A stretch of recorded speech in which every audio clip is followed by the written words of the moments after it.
হযরত হালিমা বলেন, একা একাই তো বকরি সামলাইতে পারো না, আবার ভাইয়া নিয়া কেমনে সামলাইবা? হযরতে সীমা বলেন, না মা না, ওই যে আগে একবার নিয়ে গেছিলাম সেদিনকার ঘটনা তো তোমারে শোনাই নাই রে মা। আমার ভাইয়ারে আমি বকে নিয়ে যখন চলছিলাম, মারে অন্য দিনের মতো বকরিগুলারে ধরা লাগে নাই, ডাক দেওয়া লাগে নাই, সবগুলো পেছনে লাইন ধইরা ধইরা চলেছে। মাঠে যায় আমি ঘাস খাওয়ার জন্য বকরিগুলা ছাইরা কোলের মধ্যে ভাইয়ারে নিয়ে চেহারার দিকে তাকায় আছি। আহ কি সুন্দর চেহারা, আল্লাহ কত সুন্দর করে বানাইছেন। মারে কখন যে দিন শেষ হয়ে গেছে আমার খবর নাই, আলো আধারি ভয়ে কলিজা শুকায়া গেছে। আহারে না জানি আমার বকরিগুলা হারায়া গেছে, আল্লাহ জানে। যেই না মুখ উঠাইছি ভয়ে আতঙ্কে, যেই না উৎকণ্ঠার সাথে মুখ উঠাইছি, কি দেখছি মা জানুনি? আমি যেমন আমার ভাইয়ার চেহারার দিকে তাকায় রইছি, সবগুলা বকরি চারোদিক থেকে লাইন ধইরা আমার ভাইয়ার চেহারার দিকে অমনে তাকায় রইছি। সিরাতুন নবী, আমাদের নবীর সিরাত নিয়ে আলোচনার জন্য এই মজলিস। নবী চিনেন? কথা বললেন, কথা বললেন, কথা বললেন। নবী চেনেন? আস্তে আস্তে বলতেছেন যে সমস্যা আছে। নবী চেনেন আপনারা? ও মাশাআল্লাহ। দোস্ত কথা জিজ্ঞেস করলাম, উত্তরও আসলো হ্যাঁ নবী চিনি। আপনাদের এখানে যেই সূরতওয়ালা অধিকাংশ কথা তাদেরকে নিয়ে না, মাঠে ময়দানের আরো কিছু মানুষ যারা আছে তাদেরকেও যদি জিজ্ঞেস করি নবী চেনো, তো সবাই বলবে হ্যাঁ চিনি।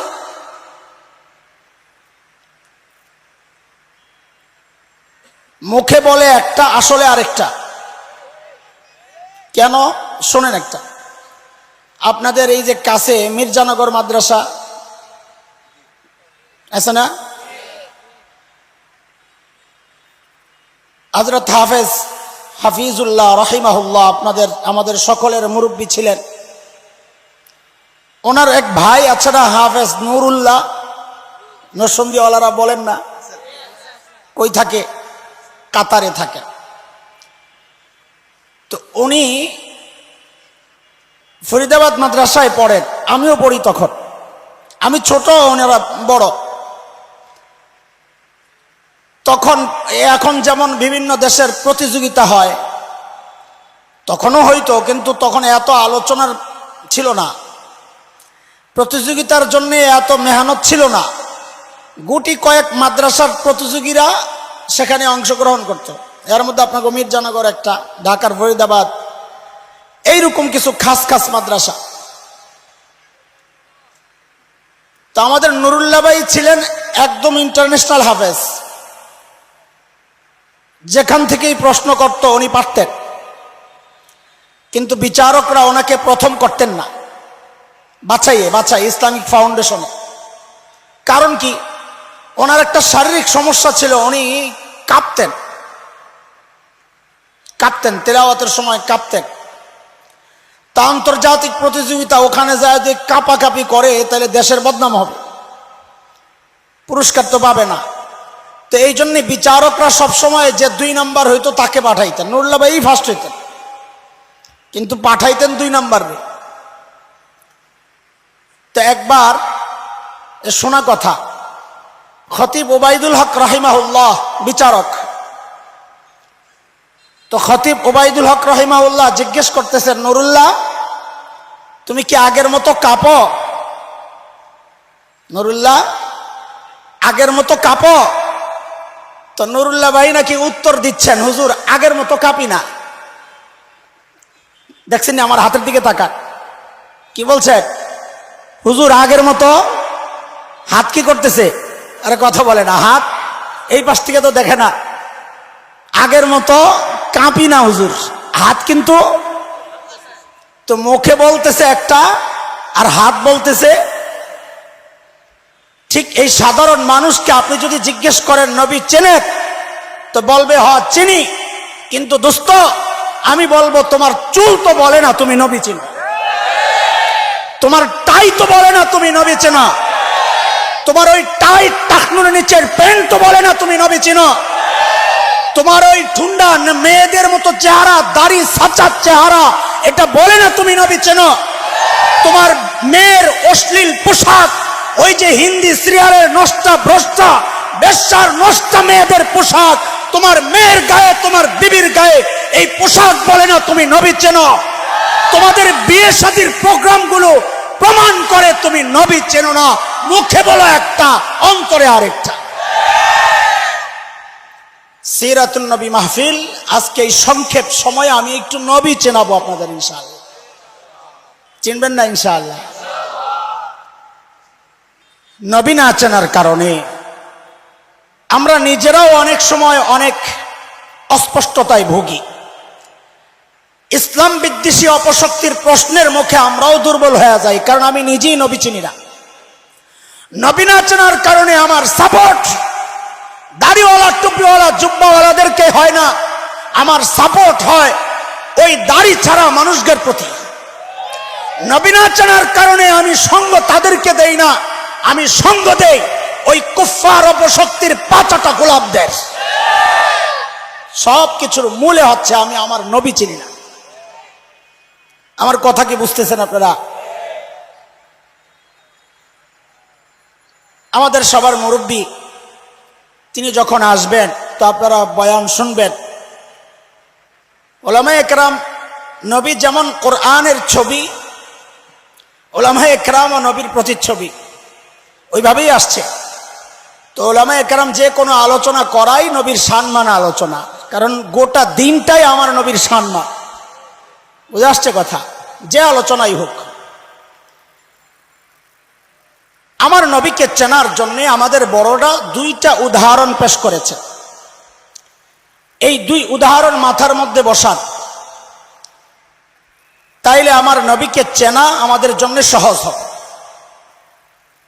এক নম্বর উদাহরণ, এই যে খোলা আকাশ, এই আকাশের দিকে একটা শিশু, ছোট্ট বাচ্চা, ও যদি তাকায় আর ওর চোখ যদি ঠিক থাকে, বলেন তো সবাই একযোগে ওই ছোট্ট শিশু আকাশটা দেখবে কি দেখবে না? দেখবে। শর্ত দুইটা, এক হচ্ছে মাঝখানে কোনো বাধা থাকবে না, আর এক হচ্ছে ওর চোখ ঠিক থাকতে হবে। ঠিক আছে না? শিশুর বড়টা কিশোর, ওই কিশোর যদি তাকায় আকাশের দিকে দেখবে কি দেখবে না? কিশোরের বড় যুবক, যুবক যদি তাকায়, আরে কথা বলা লাগবে আমার সাথে, বোবা মানুষের সাথে আমি কথা বলতে পারি না। আমি নিজে দুর্বল, আমি নিজে দুর্বল, গলা ভাঙ্গা মানুষ, কম এলেমওয়ালা মানুষ। এখন আপনারাও যদি সাপোর্ট না দেন তা আমি আরো মরে যাবো। এটা কি মাধবদিনী পড়ছে না সদর? উপজেলা মাধবদী, হ্যাঁ, থানা মাধবদী, উপজেলা নরসিংদী, থানা মাধবদী। আরে আলাদা আলাদা, আরে খোদা, এটা তো নতুন শুনলাম। আপনাকে এই এলাকায় দৌড়ায় কি দিয়া, হাত দিয়া না পাও দিয়া? কোন আগে? হ্যাঁ, পাও দিয়া। ও তাইলে তো ঢাকার সাথে মিল আছে, দেখা যায়। আচ্ছা, এই যে বিশাল মাঠ, ওই মাঠের এক পাশ থেকে যদি ছোট্ট এক পিচ্চিকে ছেড়ে দেওয়া হয়, তোর শরীরে যত শক্তি আছে ফুল স্পিডে একটা দৌড় মার। গোল্লা শুট খেলছেন? গোল্লা শুট আখিরি একটা দৌড় আছে না, ওই রকম একটা দৌড় মারছে সে। ওই পার যাওয়ার পর তার হাত দুইটা বাইন্ধা দেওয়া হয়েছে। হাত বাইন্ধা তাকে বলা হইল যে আগের মতো স্পিডে ফেরত যা। পারবে? কেন? আপনাকে মাধব দিতে তো হাত দিয়া দৌড়ায় না, পাও দিয়া দৌড়ায়, পাও তো খোলা, দৌড়ের স্পিড কমে গেল কেন? এটা কারণ হচ্ছে হাত দৌড়ায় না ঠিক, কিন্তু পাও যখন দৌড়ায় তখন হাত নড়ে চড়ে, নড়ে আর বলে, ও দোস্ত, পাওরে বলে তুই একা না, আমরাও তোর সাথে আছি। এটা বললে পাও কি পায়? চলার মধ্যে গতি পায়। তো বক্তারা হইলো পায়ের ভূমিকা রাখবে, শ্রোতারা হাতের ভূমিকা না রেখে যদি হাত বান্ধা থাকে তো বক্তা চলার মধ্যে গতি পাবে না। এটাও এত আস্তে ঠিক কইলেন? মাশাআল্লাহ, জোর আসেনি আপনি গো? জিহাদের ডাক দিলে পাওয়া যাইবনি? মাশাআল্লাহ, আলহামদুলিল্লাহ, আল্লাহ কবুল করেন। একজন বুড়া যদি আকাশের দিকে তাকান, দেখবেন কি দেখবেন না? একজন শিক্ষক যদি তাকান, একজন জনপ্রতিনিধি, একজন জনসেবক, সমাজ সংস্কারক, একজন সেনাপতি, আচ্ছা একজন বাবা, শ্বশুর, দাদার নানা, শুধু দেখবেন না প্রেসিডেন্ট। কথা বলে না, কথা বলে। প্রেসিডেন্টও দেখবেন, শর্ত হলো চোখ ঠিক থাকতে হবে। আমার নবী আকাশের মতো, এই কথাটার মানে কি? মানে হচ্ছে একটা ছোট্ট শিশু যদি চিন্তা করে আমি মানব ইতিহাসের শ্রেষ্ঠ শিশু হতে চাই, বলে তুমি শিশু মুহাম্মদুর রাসূলুল্লাহর দিকে তাকাও। একটা কিশোর যদি চিন্তা করে মানব ইতিহাসের শ্রেষ্ঠ কিশোর হতে চাই, বলে তোমার জন্য রাস্তা একটাই, তুমি কিশোর মুহাম্মদুর রাসূলুল্লাহকে অনুসরণ করো। এক যুবক যদি চিন্তা করে শ্রেষ্ঠ যুবক হতে চাই, বলে বিকল্প কোনো পথ নাই, রাস্তা একটাই, যুবক মুহাম্মদুর রাসূলুল্লাহর অনুসরণ করো। একজন বাবা যদি চিন্তা করেন শ্রেষ্ঠ বাবা হতে চাই, রাস্তা একটাই, বাবা মুহাম্মদুর রাসূলুল্লাহর ইতাআত করো। একজন শ্বশুর যদি চিন্তা করেন শ্রেষ্ঠ শ্বশুর হতে চাই, বলে শ্বশুর মুহাম্মদুর রাসূলুল্লাহকে অনুকরণ করো। একজন সমাজ সেবক যদি চিন্তা করেন শ্রেষ্ঠ সমাজ সেবক হতে চাই, রাস্তা একটাই, সমাজ সেবক মুহাম্মদুর রাসূলুল্লাহকে ফলো করো। একজন সেনাপতি যদি চিন্তা করেন শ্রেষ্ঠ সেনাপতি হতে চাই, রাস্তা একটাই, সেনাপতি মুহাম্মদুর রাসূলুল্লাহর অনুকরণ করো। একজন রাষ্ট্রনায়ক যদি চিন্তা করেন মানব ইতিহাসের শ্রেষ্ঠ রাষ্ট্রনায়ক হতে চাই, দুনিয়ার কোন তন্ত্রে মন্ত্রে ইজমে কাজ হবে না, শ্রেষ্ঠ রাষ্ট্রনায়ক হওয়ার রাস্তা একটাই, রাষ্ট্রনায়ক মুহাম্মদুর রাসূলুল্লাহর অনুসরণ করো।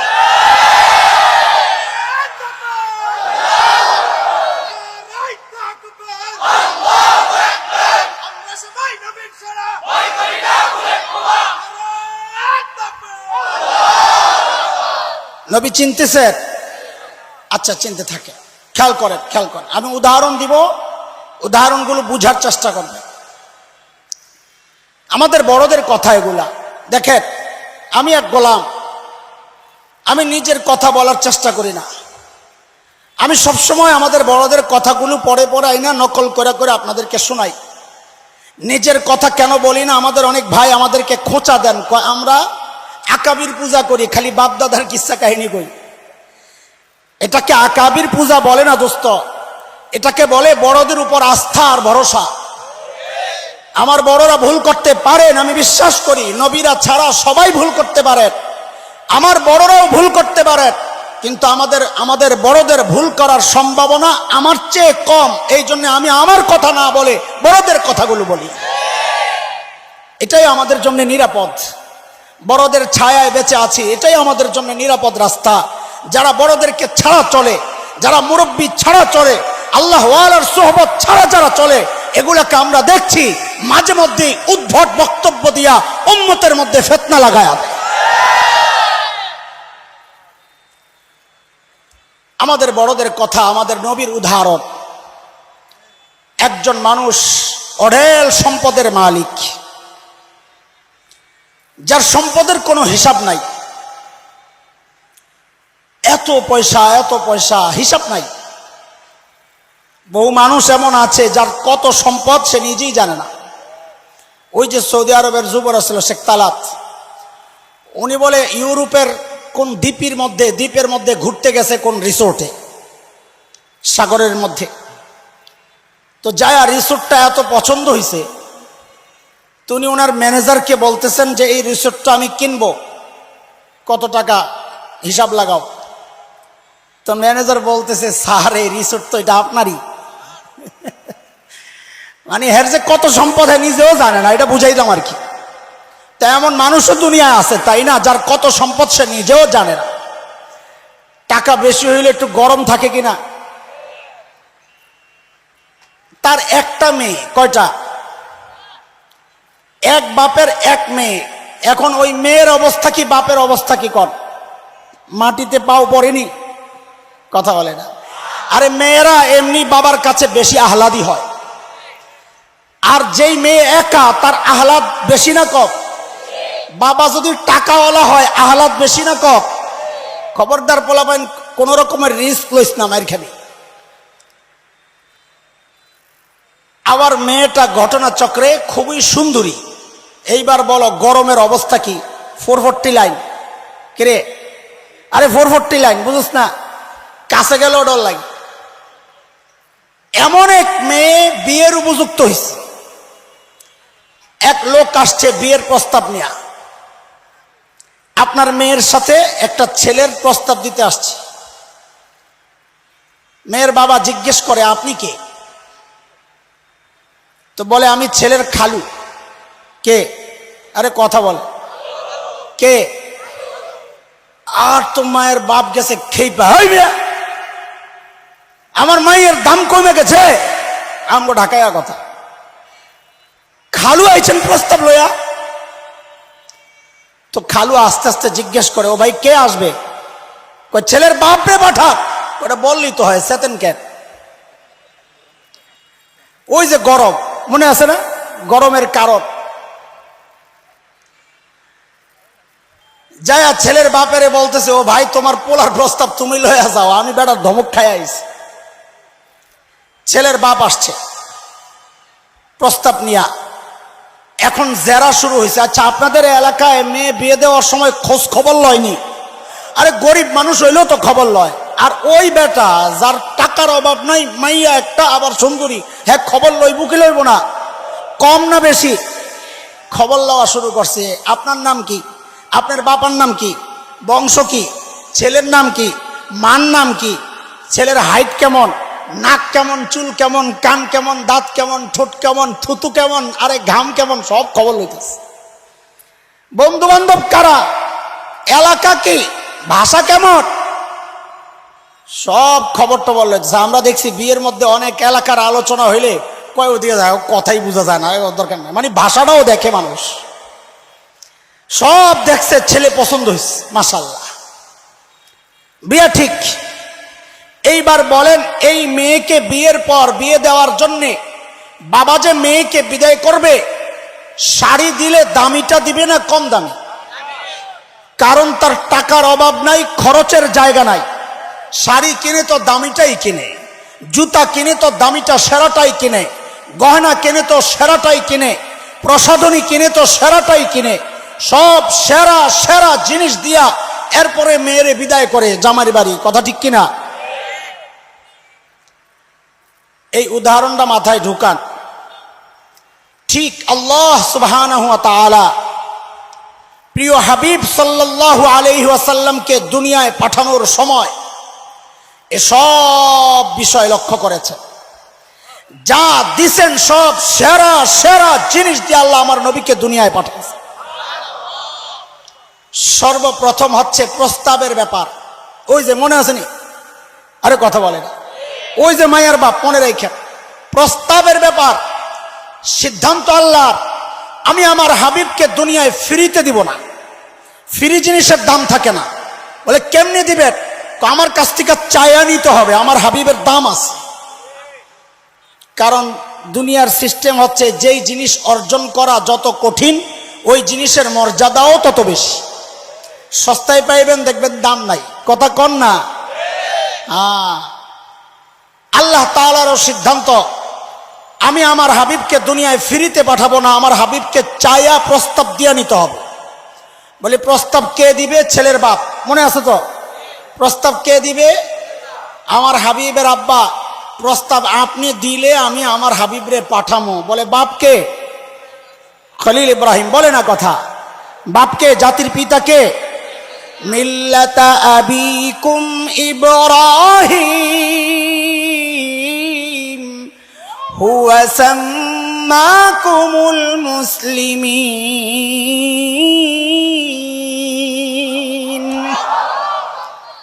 খলিল ইব্রাহিম যখন বাইতুল্লাহ বানান, আল্লাহ খলিলের দিলের মধ্যে এই কথা ঢেলে দিয়েছেন, খলিল এমন দামি একটা কাজ আপনি করেছেন, আমি আপনাকে এখন পুরস্কার দিতে চাই, আপনি কি নেবেন বলেন? খলিল চিন্তা করলেন, সারা জিন্দেগি চায়া চায়া পাইলাম জমজমওয়ালা, সুযোগ যেহেতু পায়া গেছি এইবার আর জমজমওয়ালা চাইবো না, ছোট মোটো কিচ্ছু চাইবো না। খলিল চায়া বসছেন আল্লাহর কাছে কাউসারওয়ালা। কথা আমার না, কথা কোরআনের, আমি একটু ঘুরাইয়া বলতেছি।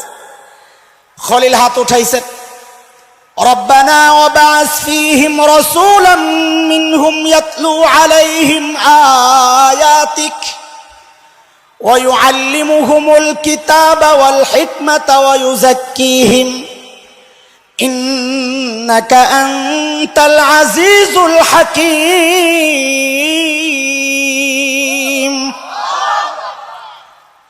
আল্লাহর কাছে চাইছেন, আল্লাহ জমজমওয়ালা না, আমি এবার চাই কাউসারওয়ালা। দোয়া করছেন খলিলুল্লাহ। বলেন বলেন আমার সাথে, প্রস্তাব দিছেন কে? বলেন না, প্রস্তাব দিছেন কে? পাশে কিন্তু বসা ইসমাইল জবিহুল্লাহ। কে? ইসমাইল, মানব ইতিহাসের জবিহুল্লাহ দুইজনই আমার নবীর বাপ সাল্লাল্লাহু আলাইহি ওয়াসাল্লাম। জবিহুল্লাহ কয়জন? দুইজন। একজন হচ্ছেন ইসমাইল, আরেকজন হচ্ছেন আব্দুল্লাহ, আমার নবীর বাবা। একদিন এক গ্রাম্য মানুষ আইসা নবীকে বলতেছেন, ইয়াবনা জবিহাইন, ওই দুই জবিহুল্লাহর বেটা। নবী আলাইহিস সালাম মুস্কি হাইসা দিছেন। সাহাবায়ে কেরাম জিজ্ঞেস করছেন, ইয়া রাসূলুল্লাহ, আপনি এক জবিহুল্লাহর বেটা ইসমাইল আলাইহিস সালামের বেটা, এটা তো জানি, আরেক জবিহুল্লাহকে? তো নবী বলেন, আরেক জবিহুল্লাহ আমার বাবা। কারণ আব্দুল মুত্তালিব যখন জমজমের মুতাওয়াল্লি, বাইতুল্লাহর মুতাওয়াল্লি, হঠাৎ একদিন জমজম হারায় গেছে, কেউ জমজম পায় না, খবর নাই। আব্দুল মুত্তালিব মান্নত করছেন, যদি জমজম পাওয়া যায় তো আমি আমার এক ছেলেকে আল্লাহর রাস্তায় কোরবানি দিব। তখন সিস্টেমই ছিল এটা। মান্নত করার পর জমজম পাওয়া গেছে, এখন কোরবানি দেওয়ার পালা। কারে কোরবানি দিব? আব্দুল মুত্তালিব, আব্দুল্লাহ, হামজা, আব্দুস শামস, ছেলে তো অনেক, নওফল, তো কাকে কোরবানি দিবে? বলে লটারি দাও, লটারি। তো লটারি দিছে, নাম হচ্ছে আব্দুল্লাহ। কার? আমাদের নবীর বাবা আব্দুল্লাহ। কোরাইশিরা বলে যে সবচেয়ে সুন্দর এবং ভালো ছেলেটারে জবে করবেন, এর পরিবর্তে আরেকজনরে করেন। আরে তাদের ঈমান না থাকলেও তাদের মধ্যে আমানতদারি এবং বিশ্বস্ততা, আল্লাহর উপর যে মান্যতের যে গুরুত্ব, কসম যেটা খাইছে, এটার গুরুত্ব দিলের মধ্যে ছিল। বলে না, আমি যা মান্যত করছি তাই। আব্দুল্লাহ উঠছে লটারিতে, আব্দুল্লাহ। আচ্ছা তাহলে আরেকবার দিয়া দেখেন না। তো আবার লটারি দিছে, আবারও নাম উঠছে আব্দুল্লাহ। কি এক কারবার! আচ্ছা শেষ চান্স, তিনবার। পোলাবানে দেখে না, ডাইনে ডাইনে তিনবার। কি কয়? ডাইনে ডাইনে তিনবার লটারি। তো আরেকবার দিছে, আবারও নাম উঠছে আব্দুল্লাহ। কেউ ওটা রাজি না, যে না, আব্দুল্লাহর জবে করা যাবে না, তার চেয়ে বরং আপনি এর পরিবর্তে একটা ওট কোরবানি দেন।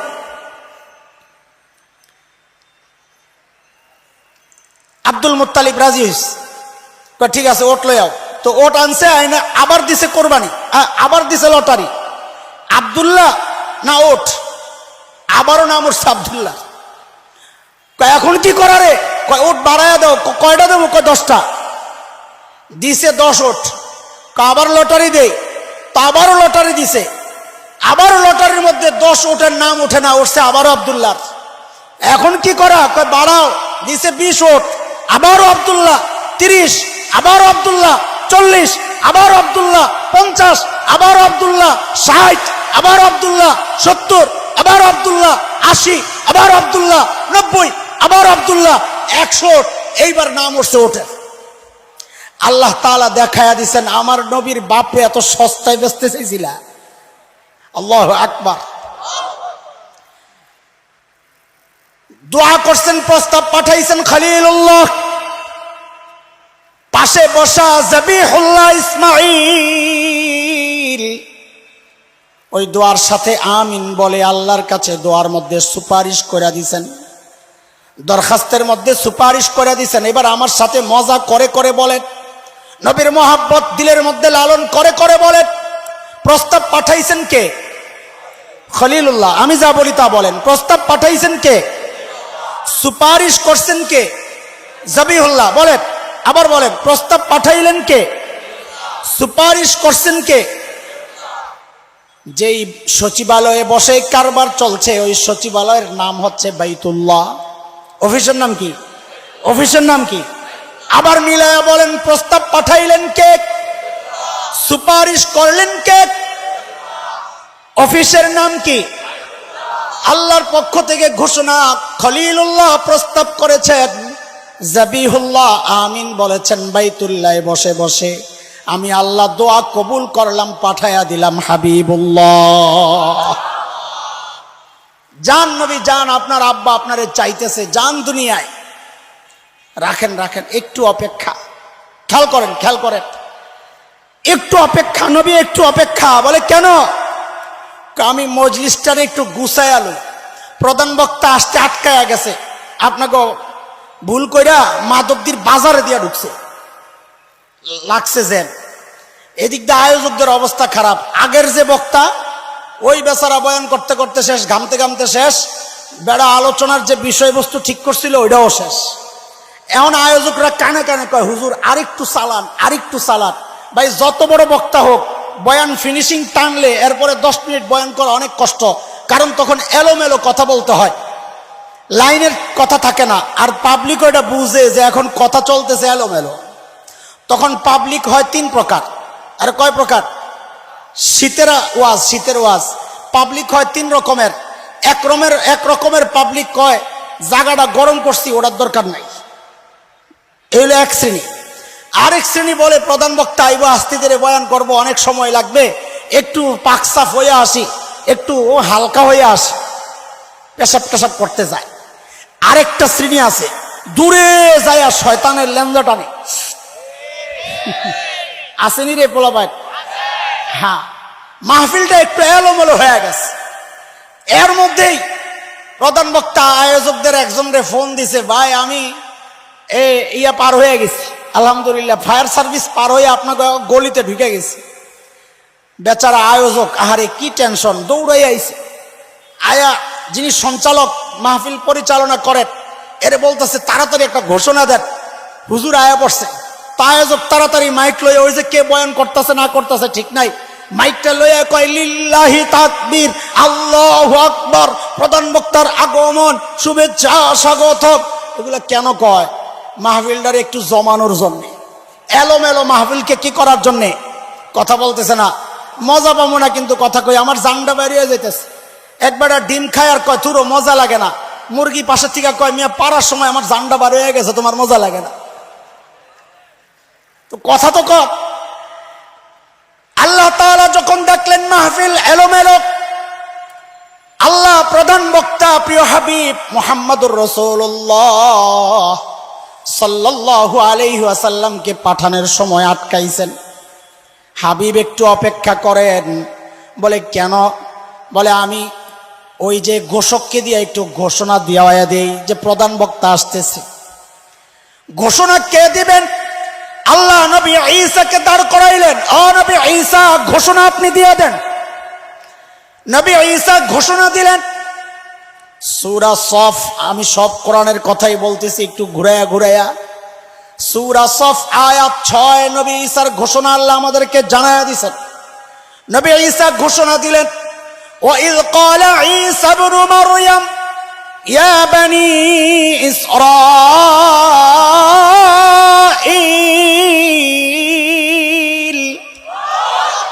إِنِّي رَسُولُ اللَّهِ إِلَيْكُمْ مُصَدِّقًا لِمَا بَيْنَ يَدَيَّ مِنَ التَّوْرَاةِ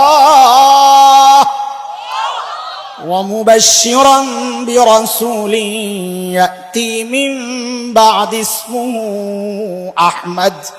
ঘোষণা দিলেন কে? কি ঘোষণা দিছেন এই কথা আমি পরে আসতেছি ইনশাআল্লাহ। আগে বলেন ঘোষণা দিলেন কে? নবী ঈসা আলাইহিস সালাতু ওয়াস সালাম। এই জায়গা থেকে আরেকটা কথা শুনেন। দেখেন, আমরা যারা বয়ান করি, বিশেষ করে আমার কথাই আমি বলি, আমাদের তো একটা নির্দিষ্ট আলোচ্য বিষয় থাকে, আশেপাশের কথাও টানতে হয় মাঝে মধ্যে। কারণ আপনি মাছ ধরতে নামছেন পুকুরে, টার্গেট কি বড় মাছ না ছোট মাছ? বড় মাছ, কিন্তু পায়ের তলে পুড়ি একটা পড়ছে, ট্যাংরা একটা পড়ছে, ছেড়ে দেন, ওগুলারও লয়ে আলন সুয়া বইসা খাওয়া যায়। আমরা বয়ান করি মাকসাদ তো টার্গেট একটা থাকে, কিন্তু আশেপাশের ওই টাকি বইসা এগুলারও একটু লইতে হয় মজা চোয়া খাওয়ার জন্য। বুঝাচ্ছে কথা? ঘোষণা কে দিচ্ছেন? রাখেন এটারে, এইবারে চলেন আরেক আলোচনা শুরু করি। কিয়ামতের আগে হযরতে ঈসা দুনিয়ায় আবার আসবেননি? আসবেন, সবাই জানেন তো। কেন আসবে? হ্যাঁ, ওই যে একজন বলছে নবী ঈসা আলাইহিস সালাম আখেরি পয়গম্বরের উম্মতের প্রশংসা শুই না, দাম শুই না আল্লাহর কাছে আরজি পেশ করছেন, আল্লাহ আমি যদি আখেরি পয়গম্বরের উম্মত হইতাম। দেখেন, এটা তো মশহুর, ওলামায়ে কেরাম আছেন এখানে, এটা তো প্রসিদ্ধ কথা, ঠিক আছে। কিন্তু এই কথা যখন আমরা বলি, খ্রিস্টান মিশনারিরা ওরা উৎপাইতা থাকে আমাদের কোন দুর্বল কথা থেকে আমাদেরকে ধরতে পারে কিনা। এটাও এমন একটা কথা, ওরা আমাদেরকে ধরে এই কথা দিয়া। কেন? আহলুস সুন্নাহ ওয়াল জামাতের আকীদা, আহলুস সুন্নাহ ওয়াল জামাতের আকীদা সমস্ত নবীদের মর্যাদা সমস্ত মাখলুকের উপরে, এমনকি ফেরেশতাদের চেয়েও উপরে। নবীদের মর্যাদা কই? ফেরেশতাদের উপরে না নিচে? বলেন বলেন, উপরে না নিচে? উম্মতের তো আরো উপরে। হযরত ঈসা কি ছিলেন? নবীর মর্যাদা বেশি না উম্মতের মর্যাদা বেশি? তাইলে হযরত ঈসাকে আল্লাহ নবুয়তের উঁচু মর্যাদা দেওয়া সত্ত্বেও হযরত ঈসা আলাইহিস সালাম তার চেয়ে নিচের মর্যাদা আখেরি পয়গম্বরের উম্মত হতে চাইলেন কেন? তিনি কি বোকা? কেন না? এই এলাকার এমপি সাহেব যদি মাননীয় প্রধানমন্ত্রীকে যায় বলেন, মাননীয় প্রধানমন্ত্রী আমি ওই এলাকার চেয়ারম্যান হইতে চাই, কি হইতে চাই, তো সবাই বলবে কিনা এই চেয়ারম্যানের মাথা খারাপ, আরে এমপির মাথা খারাপ, বলবে কিনা? কারণ তিনি উপরের মর্যাদা পোস্ট ছেড়ে দিয়া নিচেরটা গ্রহণ করতে চাচ্ছে। এটা কি বিচক্ষণতার লক্ষণ না বোকামির লক্ষণ? তো নবী ঈসা আলাইহিস সালাম তো দেখা যায় তাই করতেছেন, যে তিনি নবুয়তের মর্যাদা পাইয়া আখেরি পয়গম্বরের উম্মত হতে চাইলেন কেন? এই প্রশ্ন জাগেনি আসলে? আগে না জাগুক, এখন তো জাগছে। আমাদের বড়রা কি সুন্দর জবাব দিছেন, হাকিমুল উম্মত জবাব দিছেন, আল্লাহু আকবার আল্লাহু আকবার। বলে দেখো, আমি আমারটা দিয়ে বুঝাই, আমরা পুরান ঢাকার মানুষ, আমরা বিরিয়ানি পাগল। কি পাগল? হ্যাঁ, তার মানে আপনাকে আইলে খাওয়াইয়েন না, আমরা এমনি বেশি খাই, আপনাকে আইলে মাছটাছি খাওয়াইয়েন। সবসময় কি বিরিয়ানি খাবো নাকি? আমাদের এলাকাগুলোতে পুরান ঢাকায় আপনাদের এই বাজারে যতগুলো মুদির দোকান আছে, আমাদের বিরিয়ানির দোকান তার চেয়ে বেশি। তো এক বিরিয়ানি পাগল গেছে এক হোটেলে, নাম করা ব্র্যান্ডের হোটেল, বিরিয়ানির জন্য বিরিয়ানি খাইতে। তো তার সামনে বিরিয়ানির এক বড় ঢিস পেশ করা হয়েছে। হায় গরম ঢিস, ধোঁয়া উঠতেছে, মশলার গন্ধ, হায় পানি তো আয়া পড়ছে, খাওয়ানলে বলা পানি মুখ লাগতেছে। খাওয়ানোর কথা কইলে হুস্তায় আল্লাহর বান্দা খাবে, এর মধ্যেই হোটেলের যে বয় যে পরিবেশন করে ও আইসা বলতেছে, স্যার এক্সকিউজ মি স্যার। বলে কি হয়েছে? বলে স্যার আমাদের রেস্টুরেন্টের না একটা স্পেশাল আইটেম আছে, heavy taste sir, excellent sir, দিব? তো বেটা বিরিয়ানি খাওয়া বন্ধ করে দিয়া কয় কি এটা? কয় স্যার একটা স্পেশাল চাটনি আছে, চাটনি, আচার, আচার চিনেন না আচার? পানি আইসেনি মুখে আবার, আচার। তো বলে দাও দাও আচার, মজা হেভি স্যার, দাও দাও। আমি আপনাদেরকে জিজ্ঞেস করি, খেয়াল করেন, আচারের দাম বেশি না বিরিয়ানির দাম বেশি? তো তার সামনে বিরিয়ানির ডিশ থাকা সত্ত্বেও সে যে আচার চাইলো, এটা কি বিরিয়ানি বাদ দিয়া বয়া বয়া আচার খাওয়ার জন্যে, নাকি বিরিয়ানির স্বাদটাকে আরো আচার দিয়া বাড়ায় নেওয়ার জন্যে? না বিরিয়ানি বাদ। আল্লাহ তাআলা নবী ঈসা আলাইহিস সালামের সামনে নবুয়তের বিরিয়ানির ডিশ রাইখা বলতেছে, ও নবী ঈসা আখেরি পয়গম্বরের উম্মতের চাটনি কিন্তু হেভি টেস্ট। তো নবী ঈসা কয়, আল্লাহ একটু দেন না আখেরি উম্মতের চাটনি, আমি আমার বিরিয়ানির স্বাদটা একটু বাড়াইয়া লই। ছাইরা না রাইখা প্রশ্ন থাকবে নি আর? হ্যাঁ, এগুলো সব সাফ করে করে দিন বুঝবেন। নিজেরও ভাল লাগবে, ওরাও চান্স পাবে না। ঠিক আছে না? নবী ঈসা ঘোষণা দিলেন। ঘোষণার মূল কথা দুইটা। কয়টা বলেন? এক নম্বর, ও বনি ইসরাইল, ও আমার কথা তো রয়ে গেছে, আসল কথা এটা তো আপনাদের কাছে মশহুর। নবী ঈসা এই জন্য আসবেন, আখেরি পয়গম্বরের উম্মত হওয়ার জন্য আসবেন। আজকে আরেকটা শোনেন, সেটা হচ্ছে মাহফিলের সিস্টেম হচ্ছে, যিনি ঘোষক, মাহফিল যখন শেষ হয়ে যায় তিনি মাইকটা হাতে নিয়ে বলেন, প্রিয় শ্রোতা, আজকের মতো মাহফিল সমাপ্ত ঘোষণা হলো, আবারও দেখা হবে ইনশাআল্লাহ। বলে কি বলে না? কিয়ামতের আগে আল্লাহ নবী ঈসাকে বলবেন, ও নবী ঈসা, আপনি না প্রধান বক্তার আগমনের ঘোষণা দিচ্ছেন? হ্যাঁ। তাইলে মাহফিল তো এখন শেষ হয়ে যাবে, কিয়ামত তো শেষ হয়ে যাবে, মাহফিল শেষ হওয়ার ঘোষণাও আপনি দিয়ে আসেন। যান, বুঝে আসছে কথা? আল্লাহু আকবার। আমাদের বড়দের চিন্তা কত সূক্ষ্ম সুন্দর, সুবহানাল্লাহ। নবী ঈসা ঘোষণা দিলেন, ওয়াইয ক্বালা ঈসা ইবনু মারইয়াম ইয়া বনি ইসরাঈল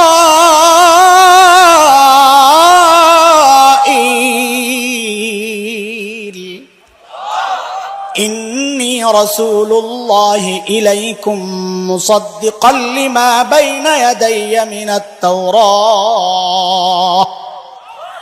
নবী ঈসার এক নম্বর ঘোষণা, ও বনি ইসরাইল, আল্লাহ আমাকে তোমাদের রসুল বানায়া পাঠাইছেন। এই কথাটা আমার সাথে সাথে আপনারা সবাই বলেন, বলেন, ও বনি ইসরাইল, আল্লাহ আমাকে তোমাদের রসুল বানায়া পাঠাইছেন। সবাই সবাই মুখস্থ করেন, এটা হলো আমার বয়ানের মূল চুম্বক অংশ, আসল কলিজা এটা। এই কথা বলেন, বলেন, ও বনি ইসরাইল, আল্লাহ আমাকে তোমাদের রসুল বানায়া পাঠাইছেন। আমার আলোচনার অনেক দূর যাইয়া, যদি সুযোগ থাকে আর কি, আয়োজকরা সেই পর্যন্ত যদি আমার সময় দেয়, তাহলে ওই জায়গায় যাইয়া আমি এই কথাটা জিজ্ঞেস করব যে পিছনে একটা কথা রাইখে আসছি, ওইটারে এবার দেন আপনারা, মনে থাকবে? দিবেন তো? কি কথা? ও বনি ইসরাইল, আল্লাহ আমাকে তোমাদের রসুল বানায়া, মনে থাকবে ইনশাল্লাহ। নবী ঈসার দুই নম্বর ঘোষণা, অমুবাশশিরাম বিরাসূল ইয়াতি মিন বাদি ইসমুহু আহমদ। আমার পরে শ্রেষ্ঠ নবী, আখেরি পয়গম্বর যিনি আসছেন তার নাম হচ্ছে আহমদ। আহারে, আল্লাহ আমার নবীকে যা দিছেন সেরাটা সাজায়া দিছেন, নাম দিছেন তো সেরা নাম। আমার নবীর দুইটা নাম, একটা নাম মুহাম্মদ, আরেকটা আহমদ। এত সুন্দর নাম আল্লাহ এর আগে দুনিয়ায় কাউকে রাখতে দেন নাই। আল্লাহ ইনটেক রাখছেন, ইনটেক। দেখেন খেয়াল কইরা, হযরতে ঈসার জমানায় নাম তো প্রকাশ পাওয়া গেছে, ফাঁস হয়ে গেছে, কিন্তু আল্লাহ কোন মানুষের দিলের মধ্যে এটা জাগতে দেন নাই যে এই নামটা আমি আমার সন্তানের নাম রাখবো। কেন? আল্লাহ আমার হাবিবের নামটারে ইনটেক রাখছেন, কাউরে রাখতে দেন নাই। একটু বুঝেন আপনারা। ছোটবেলায় এই খাসলত আপনাকে আসেল কিনা জানি না, ঈদের সময় আব্বা যখন জামা কিনা দিতেন, জুতা কিনা দিতেন, এগুলারে আলমারিতে লুকায় রাখতাম। মহল্লার বন্ধু বান্ধব জিজ্ঞেস করতো, ঈদের জামা কাপড় কিনছস? হক কিনছি। দেখাবি না? কি দেখাও না? ঈদের দিন বাইর করুম। কবে? নাইলে আমার ঈদ নষ্ট হয়ে যাব। করছেন নি এই কাম? আল্লাহ তাআলা আমার নবীর নাম ফাঁস হয়েছে, নাম হবে আহমদ, কিন্তু কেউ রাখেন নাই, আল্লাহ রাখতে দেন নাই। কেন? আমার নাম, নবীর নাম ইনটেক থাকবে, আগে আমার নবীর নাম হবে, তারপরে দুনিয়ার মানুষ থাকবে। নামও কি চমৎকার! আহমদ সবচেয়ে বেশি প্রশংসাকারী, মুহাম্মদ সবচেয়ে বেশি প্রশংসিত। মক্কার মানুষ, কাফেররা বাজারে হাটে ঘাটে যায় বলতো, এই মুহাম্মদ খারাপ মানুষ, এর কাছে যাইবা না। বাজারের মানুষ কইতো, যিনি সবচেয়ে বেশি প্রশংসিত হয় আবার খারাপ হয় কেন? আয়েশা সিদ্ধান্ত নিছে বসে মজলিস, যে নামটারে পাল্টা। হাদিসে আসছে, কি নাম রাখবা? নাম রাখ মুজাম্মাম। মুজাম্মাম কি? মুজাম্মাম আবার কি? মুজাম্মাম মানে সবচেয়ে বেশি নিন্দিত, উল্টা এলাইছে। তো বাজারে যাইয়া বলে কি, ওই যে মুজাম্মাম আছে না, মুজাম্মাম, ও খারাপ লোক, ওর কাছে যাইবা না। 40 বছর মানুষ একজনকে চিনছে এক নামে, হঠাৎ করে কইলে কি আর হয়? পাবলিক জিজ্ঞেস করে মুজাম্মাম কেনা? লাগছেনি বেজার। আল্লাহ তাআলা আমার নবীর এমন নাম রাখছেন, তুমি সারা জিন্দেগি বদনাম করবা করবা করবা, দিন শেষে জিজ্ঞেস করা হবে তুমি কার বদনাম করতেছ, তো বেহায়ার মতো বলবা যিনি সবচেয়ে বেশি প্রশংসিত। তোর মাথা ঠিক আছে? ওই কয়দিন আগে ফ্রান্সের প্রেসিডেন্ট না প্রধানমন্ত্রী ম্যাক্রো, ম্যাক্রো নাম শুনছেন না? আন্দোলন না করলাম ম্যাক্রো রেলয়া, এই বেটার নামটা একদিন আমি আরবিতে একটা জিনিস লিখতে লইছিলাম, তো ম্যাক্রো লেখার পর আমি নিজে নিজে হাসতেছি, আরে খোদা আগের থেকে আল্লাহ নাম ফিট করে রাখছে, আরবি লেখছে যে হয়ে গেছে মাকরু। কি হয়েছে? আরে কথা বলে না, দেখছেন নি আল্লাহ আগের থেকেই যেন নবীর দুশ্মনের নাম ফিট করে রাখছে, কই তুই মাকরু মাকরু। আল্লাহু আকবার, আজীব নাম। আল্লাহ যা দিছেন তো সেরা জিনিস দিয়েই সাজাইছেন। চোখ দিছেন তো সেরা চোখ, দাঁত দিছেন তো সেরা দাঁত, থুতু দিছেন তো সেরা থুতু, আরে বন্ধু দিছেন তো আবু বকরের মতো শ্রেষ্ঠ বন্ধু, ঘাম দিছেন তো সেরা ঘাম। আমার আপনার ঘামের দুর্গন্ধে ধারে কাছে কেউ বসতে পারে না। আর আমার নবীর ঘাম সাহাবায়ে কেরাম বোতলে সংগ্রহ করে রাখতেন, কোন প্রোগ্রামের মধ্যে আস্তে একটু লাগায়া দিতেন, গোটা মজলিসটা সুঘ্রাণে মৌ মৌ করত। কবি হাসান ইবনে সাবিত নবীর চেহারার দিকে তাকায়া তাকায়া কবিতা লিখতেছেন, ওয়া আহসানু মিনকা লাম তারা কাত্তু আইনি ওয়া আজমালু মিনকা লাম তালিদিন নিসা খুলিকতা মুবাররাআম মিন কুল্লি আইবিন কাআন্নাকা ক্বাদ খুলিকতা কামা তাশা। ওগো আল্লাহর হাবিব, আপনার চেয়ে সুন্দর এই চোখ কোনোদিন কাউকে দেখে নাই, আপনার চেয়ে সুন্দর কোন মা কাউকে জন্ম দেন নাই। নবী গো, আপনার দিকে তাকালে মনে হয় আল্লাহ আপনাকে আসমান থেকে ত্রুটি মুক্ত করে আপনার চাওয়া অনুযায়ী পাঠায়া দিছেন। আম্মা জান আয়েশা রাদিয়াল্লাহু তাআলা আনহা বলেন, মিশরের মেয়েরা নবী ইউসুফের সৌন্দর্যে পাগল হইয়া হাতের ছুরিগুলা দিয়া হাত কেটেছিল। কোরআনের বর্ণনা সূরা ইউসুফ, ওয়া কাত্তা'না আইদিয়াহুন ওয়া কুলনা হাশা লিল্লাহ মা হাযা বাশারা ইন হাযা ইল্লা মালাকুন কারীম। হাত কাটে খবর নাই, হাত কাটে। ইসুফ আলাইহিস সালাম তাকায়া, ওই খেয়াল কর যুবক, যুবক ও যুবক খেয়াল কর, খেয়াল কর। ইসুফ আলাইহিস সালামের দিকে তাকায়া হাত কাটে খবর নাই। কয়টা মানুষ না, মানুষ না, মানুষ আবার এত সুন্দর হয় নাকি? এটা সম্মানিত ফেরেশতা। খেয়াল কর, খেয়াল কর। এইটা বলার জন্য আমি এই পর্যন্ত আসি নাই, আমার আরেকটা ধান্দা আছে।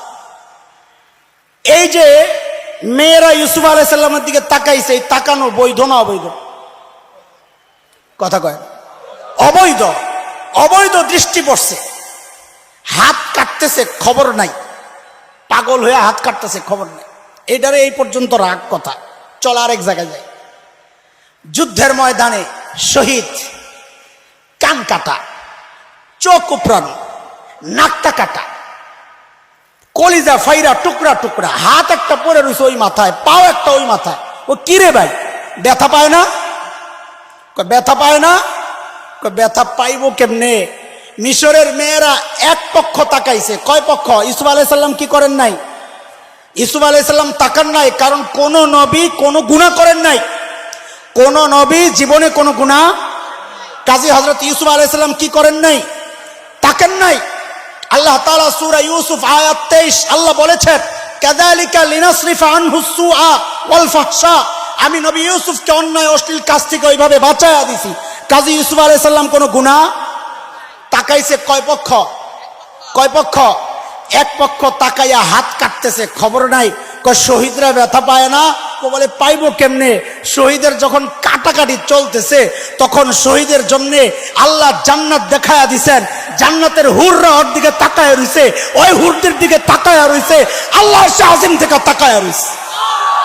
আরে ব্যথা পাবে কোত্থেকা? অত হাসতে হাসতে জান্নাতে জায়গা, ব্যথা পাবে কোত্থেকা? আল্লাহু আকবার, আল্লাহু আকবার।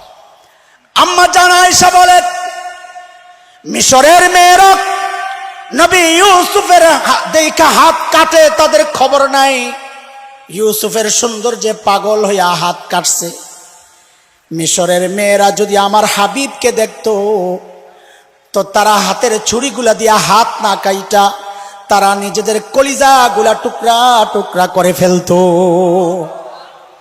মিশরের মেয়েরা তো দূরের কথা, আমি তো বলি 1400 বছর পর আল্লাহর নবীর কিছু পাগলা আশেক এখনো দুনিয়ায় আছে, যারা নবীর জন্য নিজেদের কল্লাগুলা সব সময় দিতে প্রস্তুত।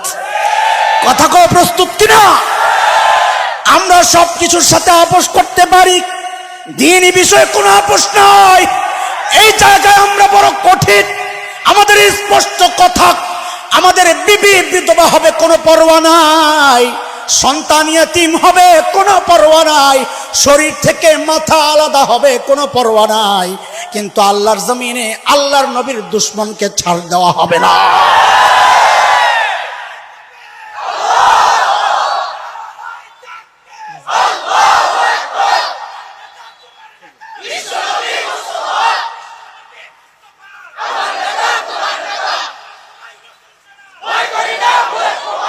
দোস্ত শুনেন, সব ঠিক আছে, বরকত বরকত। আল্লাহর হাবিব যখন দুনিয়ায় আসেন আল্লাহ তাআলা বরকত আর বরকত দিচ্ছেন। হযরতে আমিনা বলেন, আমার পেটে আমার কলিজার টুকরা, আমি যখন জমজমের কিনারে যাই জমজমের পানিগুলো আস্তে উপরে উঠা যায়। মক্কার মেয়েরা, কুরাইশি মেয়েরা বলে, আমি না বোন একটু অপেক্ষা করো, তুমি থাকতে থাকতে আমরা একটু পানিটা উঠায়া লই। বরকত আর বরকত। হযরত হালিমাতুস সাদিয়া রাদিয়াল্লাহু আনহা বলেন, আমি যখন তায়েফ থেকে রওনা দিই মক্কার উদ্দেশ্যে, ছেলে ভাড়া নিবে, বাচ্চা ভাড়া নিবে পালার জন্য, পয়সার বিনিময়ে, তায়েফ পরিবেশ সুন্দর সেজন্য। হযরত হালিমা বলেন, আমরা গরিব মানুষ, বাহন দুর্বল, আমাদের আগে আগে সবাই মক্কায় চলে গেছে, বেছে বেছে ধনী ঘরের ছেলেগুলা বাচ্চাগুলা আগে আগে নিয়ে নিছে, পয়সা বেশি পাবে। আমি আমার স্বামী যখন মক্কায় ঢুকি শুনি কোনো বাচ্চা নাই নেওয়ার মতো, শুধু একটা বাচ্চা আছে, ওই বাচ্চাকে আনতে কেউ যায় নাই। কেন? বাচ্চা এতিম, পয়সা দেওয়ার কেউ নাই। হযরত হালিমা বলেন, আমি আমার স্বামীকে বললাম, খালি হাতে যাওয়ার চেয়ে চলো ওই এতিম বাচ্চাটারে লইয়া লই। আসলে কপাল খুলছে। আসলে কি?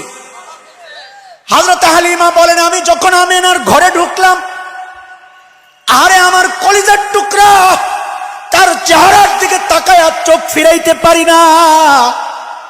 আহারে আল্লাহ কি সুন্দর চাঁদের মতো বানাইছেন। আমি দৌড়ায়া যায় যখন বুকে জড়ায়া নেই, আমার কাছে মনে হইল আমার এই কলিজার টুকরা আমারে জড়ায়া ধরছে আর ছাড়তে রাজি না। আমার স্বামীকে বললাম, বড় কিছু পাইয়া গেছি মনে হয়, এই নিয়ামত হাতছাড়া করা যাবে না, পয়সা লাগবে না। স্বামী বলেন, চলো কোনো সমস্যা নাই। আল্লাহু আকবার। হযরতে হালিমা বলেন, আমরা যখন তায়েফের উদ্দেশ্যে রওনা দিলাম, বাহনটা দুর্বল ছিল, আমার স্বামী আগে বসছে, আমি আমার কলিজার টুকরার পিছনে নিয়ে বসছি। যেই না আমার স্বামী বাহনের মধ্যে উঠছে, অমনি বাহনটা ধপাস করে বসে পড়ছে। আমি অবাক হয়ে গেলাম, বাহন তো এত দুর্বল না যে এই বাচ্চার ভারে বৈশা যাবে। দুর্বল, এত দুর্বল তো তায়েফ থেকে আসছে না। আমার কেমন কেমন জানি লাগতেছে। স্বামীকে বললাম, একটু নাইমা দাঁড়ান তো। যেই না আমার স্বামী নেমে দাঁড়ালো, অমনি বাহনটা লাফ দিয়া দাঁড়ায় গেছে। আমার স্বামীকে আমি আবার বললাম, আপনি আবার একটু বসেন তো। আমার স্বামী আবার সামনে বসলেন। যেই না সামনে বসছেন, অমনি বাহনটা আবার বসে গেছে। আমি যা বুঝার বুঝে গেলাম। আমার স্বামীকে বললাম, আপনি সামনে না বইসা একটু পেছনে যায়া বসেন। যেই না আমার স্বামী পেছনে যায় উঠলো, অমনি বাহন লাফ দিয়া দাঁড়ায়া সবার আগে আগে দৌড়ায়, আগে আগে দৌড়ায়। তায়েফের মেয়েরা জিজ্ঞেস করে, হালিমা এই বাহনে তুমি কি খাওয়াইলা, হঠাৎ এই শক্তি কোত্থেকে পাইলো? হযরত হালিমা বলেন, এটা বাহনের কোনো কারামতি না, আমি যে কলিজার টুকরা পেয়েছি সেই কুরাইশি মেহমানের কারামতি। আমার বাহন সবার আগে আগে তায়েফ পৌঁছে গেছে। আমার বকরিগুলো যখন ঘাস খেতে যায়, ঘরে যখন বিকেলে ফেরত আসে, ওলানগুলো দুধে ভরা, অন্যদের বকরির দুধ নাই। মেয়েরা আয়েশা জিজ্ঞেস করে, হালিমা বোন একটু দেখায়া দাও না, তোমার বকরি ঘাস খায় কোন জায়গায়? ওই যে আমরা মোটা পোলাবাইন দেখলে বলি, এই তোর বাপে কোন দোকানের চাল খাওয়ায় রে। হযরত হালিমা বলেন, এটা বকরির কারামতি না, এটা ঘাসেরও কোনো কারামতি না, এটা আমার কুরাইশি মেহমানের বুজুর্গিয়ার কারামতি। আল্লাহু আকবার। আরে দোস্ত, তুমি চিনলা না, জীবজন্তু আমার নবীকে চিনেছে। হযরত হালিমার ছোট্ট এক মেয়ে সীমা, কি নাম? সীমা বকরি চড়ায়, মেয়ে মানুষ। একদিন আসতে দেরি হয়ে গেছে, হালিমা রাগ হয়ে গেছে, হ্যাঁ এত দেরি করো কেন? সীমার কলিজায় লাগছে, হ্যাঁ কাম করি আবার বকা দিবা। রাগ হয়ে গেছে, যা আমি আর যাব না। মানুষ জানে কাউকে কাবু করার জন্য হাত দিতে হয় নরম জায়গায়, তার স্পর্শকাতর জায়গায়। হযরত হালিমাও জানেন সীমার নরম জায়গা কোনটা। আস্তে করে বলে, যাইবা না? আমার কি, তোমার কুরাইশি ভাই না খায়া মরবে, আমার কি? সীমা নবীকে বলো ভালোবাসতেন, যেই না মা এই কথা বলেছেন তোমার ভাই না খায়া মরবে, আমার কি? সীমা বলে, না না না আমি যাব, মা যাব, আমার ভাই মরতে পারবে না। কিন্তু মা একটা শর্ত আছে। বলে কি শর্ত? বলে আমি যাওয়ার সময় আমার সাথে আমার ভাইয়ারে দিয়ে দেওয়া লাগবে। হযরত হালিমা বলেন, একা একাই তো বকরি সামলাইতে পারো না, আবার ভাইয়া নিয়ে কেমনে সামলাইবা? হযরতে সীমা বলেন, না মা না, ওই যে আগে একবার নিয়ে গেছিলাম, সেদিনকার ঘটনা তো তোমারে শোনাই নাই রে মা।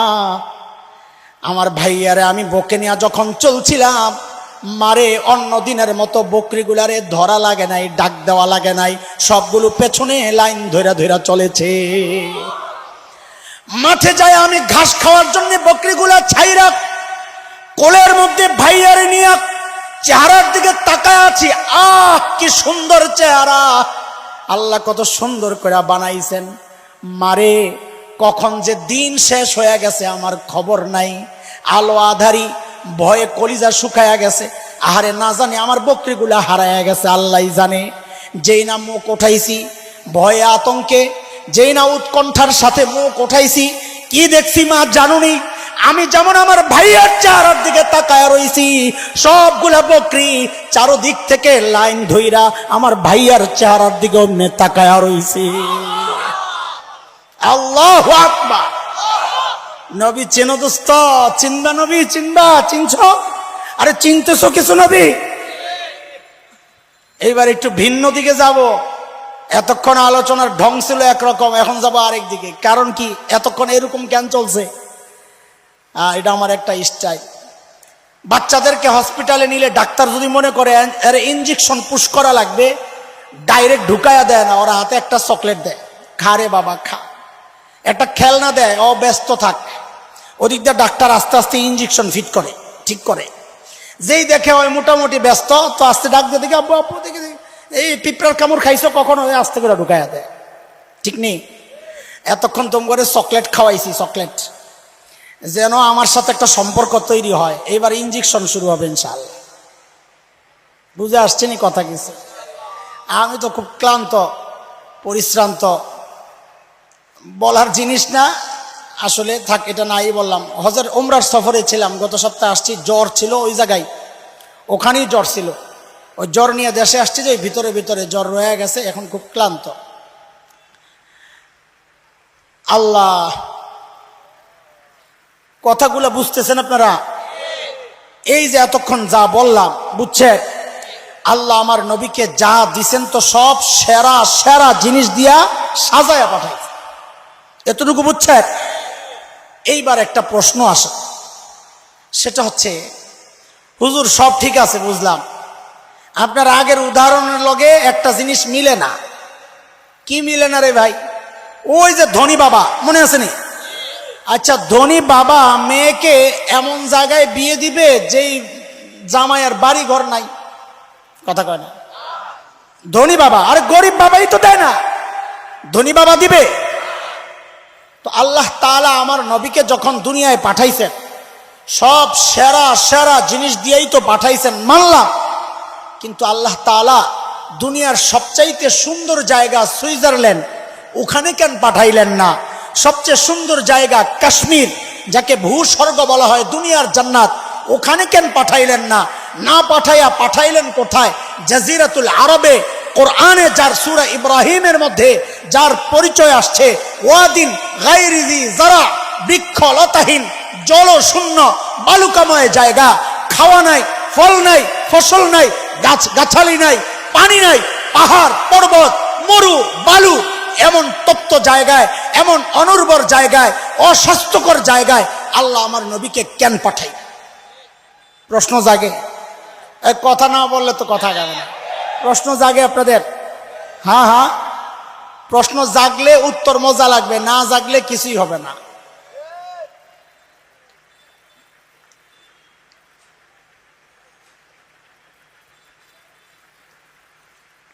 আলহামদুলিল্লাহ। আল্লাহ আল্লাহ আমার নবীকে কই পাঠাইছেন? আমি যেই শব্দ বলি এই শব্দ কিছুক্ষণ বলেন, পরে আবার ঘুরেন। জাজিরাতুল আরব বলেন। কোথায় কোথায়? জাজিরাতুল আরব কেন পাঠাইছেন? ও গবেষক, আমার তরুণ যুবক ছোট ভাইয়েরা, ওলামায়ে কেরাম, ঢুকেন এই সমস্ত বিষয়ে। উম্মতের অনেক কিছু চাওয়া আপনাদের কাছে, গভীর থেকে দিন না বুঝলে উম্মতকে মেসেজটা দিতে পারবেন না। ভাষা বুঝা বাদ দেন, ভাষা বুঝা বাদ দেন, গভীর থেকে বুঝেন। তো উম্মত আপনাদের দিকে তাকায় আছে, তাদেরকে কিছু দেওয়ার আছে আপনাদের। আমরা তো গেছি বুড়াসুরা হইয়া, সময় তো আপনাদের। আলহামদুলিল্লাহ। জাজিরাতুল আরব বিশ্ব মানচিত্রের মধ্যে জাজিরাতুল আরবের অবস্থানটা একটু খেয়াল করেন, কোথায় আছে? দেখবেন তিন দিকে পানি, পারস্য উপসাগর, ওমান উপসাগর, আরব উপসাগর, ওই পশ্চিম পাশে লোহিত সাগর, তিন দিকে পানি। একদিকে সিরিয়া জর্ডান, ওই দিকগুলা একদিকে লাগা। কয় দিকে লাগা? শূন্য কয় দিকে? কথা বলে না। ঠিক মানব দেহে মানুষের যে হার্ট আছে, হার্ট, এই হার্টের অবস্থানটা যেমন তিন দিকে শূন্য, একদিকে বডির সাথে লেগে আছে, জাজিরাতুল আরবটাও বিশ্ব মানচিত্রের হার্ট। ভূবিজ্ঞানীরা এই জন্য এর নাম দিয়েছেন জিওগ্রাফিক হার্ট। বিশ্ব মানচিত্রের হার্ট হচ্ছে জাজিরাতুল আরব। আল্লাহ আমার নবীকে কই পাঠাইছেন? কই পাঠাইছেন? কেন জাজিরাতুল আরব পাঠাইছেন? এটা শোনার জন্য আগে কিছু কথা বুঝা নেন, নাহলে এটা বুঝবেন না। একটু সূক্ষ্ম কথা। আমার নবী দুনিয়ায় আসার আগে যত দার্শনিক ছিল দুনিয়ায়, গ্রিক দর্শন, রোমান দর্শন, ইরাক, ব্যাবিলন, মিশরি, প্রাচীন যত দর্শন ছিল, সমস্ত দার্শনিকদের বক্তব্য ছিল মানুষকে নিয়ন্ত্রণ করে তার ব্রেন। কে কে? সর্বপ্রথম গোটা দার্শনিকদের বিরুদ্ধে দাঁড়ায়া উম্মি নবী ঘোষণা দিলেন, দুনিয়ার মানুষ মানুষকে তার ব্রেন নিয়ন্ত্রণ করে না, মানুষকে নিয়ন্ত্রণ করে তার হার্ট। কে? আলহামদুলিল্লাহ, আজকের চিকিৎসা বিজ্ঞানীরা স্বীকার করতে বাধ্য হয়েছে যে হ্যাঁ, মানুষের মূল নিয়ন্ত্রণ ব্রেন করে না, হার্ট করে। ব্রেন ফেল করলে মানুষ বাঁচে, হার্ট ফেল করলে আর বাঁচে। নবী ঘোষণা দিলেন, আলা ইন্না ফিল জাসাদি মুদগাহ ইযা সলুহাত সলুহাল জাসাদু কুল্লু ওয়া ইযা ফাসাদাত ফাসাদাল জাসাদু কুল্লু আলা ওয়া হিয়াল কলব। এরা আমার উম্মত, মানব দেহের মধ্যে একটা গোশতের টুকরা আছে, ওই গোশতের টুকরাটা যদি ঠিক হয়ে যায়, গোটা বডি ঠিক হয়ে যাবে। ওই গোশতের টুকরায় পচন ধরলে গোটা বডি শেষ। সব পীর বুজুর্গরা এই হাদিস দিয়ে ওয়াজ করে নাও, পীর সাহেবদের ওয়াজ নিয়ে হাদিস, কলব ঠিক করার হাদিস, কলব ঠিক করার হাদিস, পীর সাহেব ওয়াজ না এটা। হ্যাঁ ঠিক আছে, কিন্তু আমি এই হাদিস কাজে লাগাইতেছি আরেক জায়গায়, সেটা বুঝেন। আল্লাহ তাআলা আমার নবীকে জাজিরাতুল আরব হার্টে কেন পাঠাইছেন? কারণ হচ্ছে আমার নবী হচ্ছেন একমাত্র বিশ্ব নবী। বলেন একমাত্র, বলেন আমার নবী হচ্ছেন একমাত্র গোটা দুনিয়ার নবী। বিশ্ব নবীর কি ব্যাখ্যা এটা আমি পরে দিব ইনশাআল্লাহ, যদি সময় থাকে। আপাতত খালি কথা ভাষা কথা শুনতে থাকেন। আমার নবী হচ্ছেন একমাত্র বিশ্ব নবী। বলেন গোটা দুনিয়ার। আল্লাহ তাআলা আমার নবীকে যেহেতু গোটা দুনিয়ার নবী বানাইছেন, এই জন্য আমার নবীকে আল্লাহ দুনিয়ার হার্টের মধ্যে জাজিরাতুল আরবে পাঠাইছেন। কেন? নবী আপনি হার্টের মধ্যে মেহনত করেন, হার্ট যদি ঠিক হয়ে যায় গোটা দুনিয়ার বডি ঠিক হয়ে যায়। এর চরম বাস্তবতা হচ্ছে আজকের দুনিয়ায় আরব বিশ্বের মুসলমানদের ঈমান আকীদা আমলে পচন ধরেছে, মস্তিষ্কে পচন ধরেছে, যার কারণে দাওয়াত ও তাবলীগের মেহনত নিষিদ্ধ হয়, গান বাজনা ওপেন হয়। তাদের হার্টের মধ্যে, বিশ্ব মানচিত্রের হার্টের মধ্যে পচন ধরার কারণে গোটা দুনিয়ার মুসলমানদের ঈমান আকীদায় পচন ধরেছে। কসম আল্লাহর, আজও যদি আরব বিশ্ব ঠিক হয়ে যায় গোটা দুনিয়া এখনো মুসলমান শাসন করবে। আমার নবীকে আল্লাহ পাঠাইছেন কই? হার্টে। এবার জাজিরাতুল আরব বাদ দেন, কই? আমি বলছি না একটা সময় পর্যন্ত বলবেন, এখন বলা শেষ। এইবার জাজিরাতুল আরব আর হার্ট যেহেতু বুঝে গেছেন মাঝখানে, এইবার বলেন শুধু হার্ট। আমার নবীকে আল্লাহ কই পাঠাইছেন? হার্টে। কোথায়? বিশ্ব মানচিত্রের হার্টে পাঠাইছেন। কেন? দুইটা উদাহরণ দেই, তাইলে আরো বুঝবেন। বুঝতেছেন কথা? দুইটা উদাহরণ দেই। ধরেন একটা পুকুর আপনার সামনে, আপনি পুকুরের ঠিক মাঝখানে একটা ঢিল ছুড়লেন, তাইলে ঢেউটা সমান তালে চারদিকে ছড়াবে কিনা? আপনি যদি এক পাশে ছুড়েন তো ঢেউটা একদিকে দ্রুততার সাথে শক্তিশালী ভাবে লাগবে, আরেক দিকে পৌঁছতে পৌঁছতে দেরি লাগবে আর দুর্বল হয়ে যাবে। কথা ঠিক কিনা?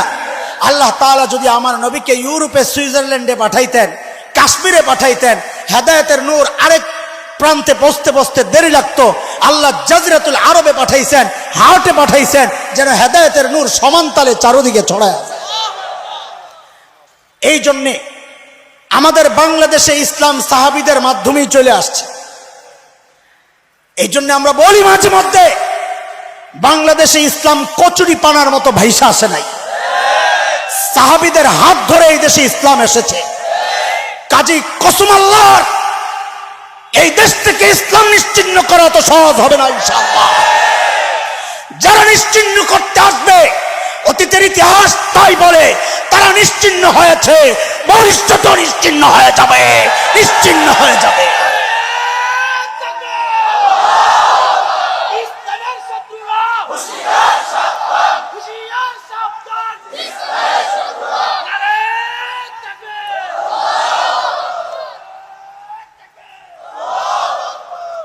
আরেকটা উদাহরণ শুন, তারপর আমি আমার মূল ইনজেকশনে যাব ইনশাআল্লাহ। আমাদের একজন প্রবীণ মুফাসসির ছিলেন আল্লামা আব্দুল গফফার রাহমাতুল্লাহি আলাইহি। কেউ মুরব্বীরা নাম মনে আসেনি? এই যে কাছের সোনারগাঁয়ের ছিলেন, ঢাকায় থাকতেন। 2500 হযরত হাফিজ হুজুর রাহমাতুল্লাহি আলাইহির সোহবতে থাকা শেখুল হাদিস আল্লামা আজিজুল হক রাহমাতুল্লাহি আলাইহির সঙ্গী বাংলাদেশ খেলাফত মজলিসের ওই সময়ের আমির আব্দুল গফফার রাহমাতুল্লাহি আলাইহি বয়ান করতেন খুব সাদা সিধা, আমাদের মতো তো বুংবাং ছিল না, কিন্তু কথা কইতেন দারুণ। তো হযরতের একটা গল্প আমি এই জায়গায় উদাহরণ হিসাবে পেশ করতেছি। হযরত বলেছেন বয়ানে যে আমরা কয়েকজন আলেম গেলাম হিন্দুস্তান, ইন্ডিয়ায় সফরে। আলেম হুজুর, যাদের মাথায় ভরা বুদ্ধি। সকালবেলা নাস্তা দিছে গরম শুকনা খিচুড়ি, বড় ডিশের মধ্যে, টাটকা গরম খিচুড়ি। খালি খাওয়ানোর উদাহরণ আইতাছে না। একদম টাটকা, ইন্ডিয়ানরা এটা খায়, আমরাও দেওবন থাকতে খাইছি এগুলা। ওই টাটকা খিচুড়ির মাঝখানে একটু ঘি ঢেলা দিছে, কি গরম খিচুড়ির তাপে ঘি গইলা তেলের মতো হয়ে গেছে। তো ঘি হইল কই, একদম মাঝখানে। আচ্ছা, এটা বুঝার আগে আরেকটা জিনিস বুঝালো, ইসলাম তো গোটা দুনিয়ার মাঝখানে আসছে না, হাটে। সর্বপ্রথম মুসলমান হিজরত করছে কোন দিকে? হাবশা, আবিসিনিয়া। আজকের দুনিয়ার মানচিত্রে লোহিত সাগর, জেদ্দার পাশে যেই সাগর বাহরুল আহমার বলে যাকে, লোহিত সাগর, এই লোহিত সাগরের পশ্চিম পার আজকের দুনিয়ায় ইথিওপিয়া, এরিত্রিয়া যেই অঞ্চলটা, এটা ছিল নবীযুগের হাবশা। এটা হচ্ছে মক্কা থেকে পশ্চিম দিকে।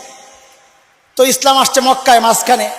পশ্চিম দিকে যেই হুজুর বসছে, উনি করছেন কি, হঠাৎ করে ঘিয়ের মধ্যে আঙ্গুলটা দিয়া নিজের দিকে একটা টান মারে আর কয়, ইসলাম প্রথমে মক্কা থেকে হাবশার দিকে হিজরত করছে। এখন ঘি তো গরমে গইলা গেছে, ঘি ছুটছে সব ওনার দিকে। উত্তর পূর্ব কোণে যেই মানুষ বসছে, উনি আর দেরি করে নাই, তাড়াতাড়ি ঘিয়ের মধ্যে আঙ্গুল দিয়া কয়, এরপর ইসলাম মক্কা থেকে মদিনার দিকে হিজরত করছে। এখন ঘি ছুটছে মদিনার দিকে আর হাবশার দিকে। আব্দুল গফফার রহমতুল্লাহ আলাইহি বলেন, সর্বনাশ, ঘি তো মক্কা, হাবশাওয়ালা আর মদিনাওয়ালা খায়া লাইব, আমগো কপালে তো ঘি নাই। আমি আর দেরি করলাম না, লম্বা মানুষ তো, হাতাড়িরে বইটা ঘিডারে পুরা খিচুড়ির মধ্যে মাখলাম আর বললাম, এরপর ইসলাম গোটা দুনিয়ায় ছড়ায় গেছে। আল্লাহ তাআলা ইসলামকে মাঝখানে পাঠানোর কারণে আমি আর তুমি ঘিয়ের ভাগ সাথে সাথে পাইছি, আলহামদুলিল্লাহ। নাইলে দেরি হইতো। আরে কথা কও ঠিক কিনা? এই পর্যন্ত বুঝছেন? আমি একটু একটু করে বুঝায় বুঝায় আগাইতেছি, এইবার আসল কথা বুঝে। এরে দোস্ত, এ যুবক, বাংলাদেশের আকাশে শকুনের আনাগোনা পরিলক্ষিত হচ্ছে।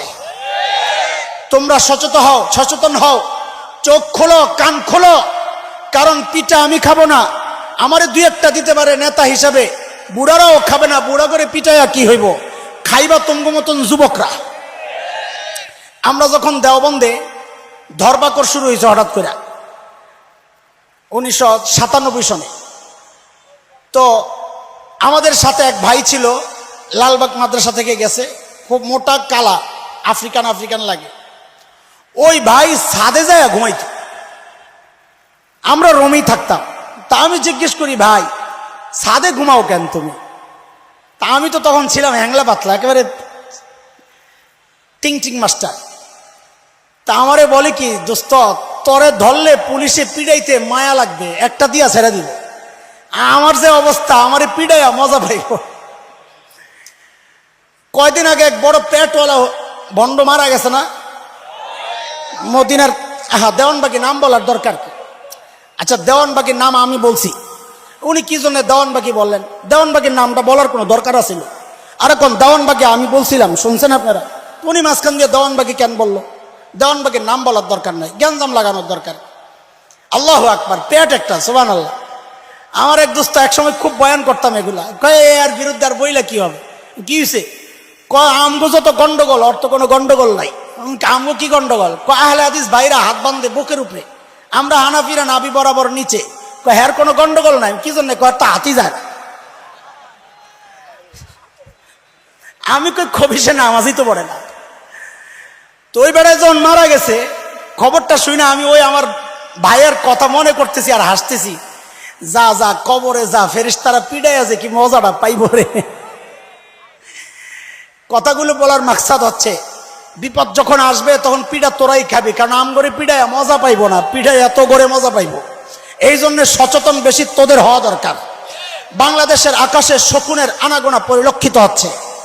পার্বত্য অঞ্চল, আমাদের উত্তরবঙ্গ, খ্রিস্টান মিশনারিরা তাদের দাওয়াতি কার্যক্রম চালায়া অর্থের লোভে মানুষকে ধোঁকা দিয়া, প্রতারণার মাধ্যমে, কোরআন সুন্নাহর অপপ্রচার অপব্যাখ্যার মাধ্যমে হাজার হাজার নয় দোস্ত, লক্ষ লক্ষ মুসলমানকে খ্রিস্টান আর কাদিয়ানি বানাচ্ছে। খুব মনোযোগ দিয়ে শোনেন, সিরাতের অংশ এটা আলোচনার।